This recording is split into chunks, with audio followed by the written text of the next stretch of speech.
So you actually got to, I guess, see up close and personal what sort of the governor's trying to maneuver, and obviously new leadership will help in that case. How do you envision sort of going from the ask big to the actual getting, a little bit more than the 500? How do you sort of see yourself maneuvering in in Beacon Hill, where a lot of the things that you'll want to push will be, run up against some entrenched interests? You think?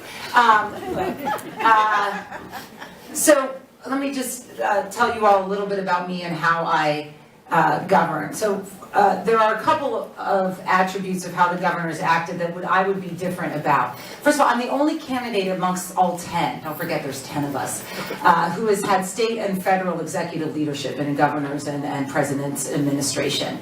I know how a governor's office actually works. So one is personnel. I do believe that the office that needs to deal with Beacon Hill has to be filled with not political operatives, but people who actually know the legislative process. That has to happen on day one, because that is going to be my number one access point on a day-to-day level. And I know that because I have seen it in the past.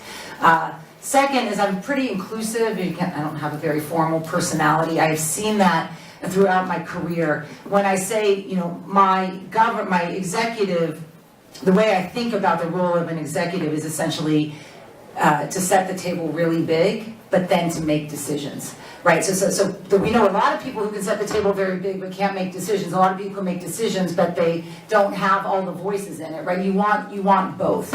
I also believe, this is probably the nature of crisis management, that 80% isn't that bad. I don't mean to sound, if I can get 80% of the way there, I'm pretty happy, because there's no finish line. The next generation will just keep pushing. So part of this is just having the attitude that I need to bring these legislatures in very early on, because a lot of what you hear is the surprise factor was not loved, especially with that budget. Finally, third, I was Assistant Secretary for Intergovernmental Affairs for President Obama. When I worked for Governor Deval Patrick, I oversaw 351 cities and towns. I, promote regional solutions, because I don't believe our challenges can be addressed by individual cities and towns. I believe in inclusiveness across the broad array of communities that are committed to our future and towards our preparedness and resiliency. And I really, really like mayors.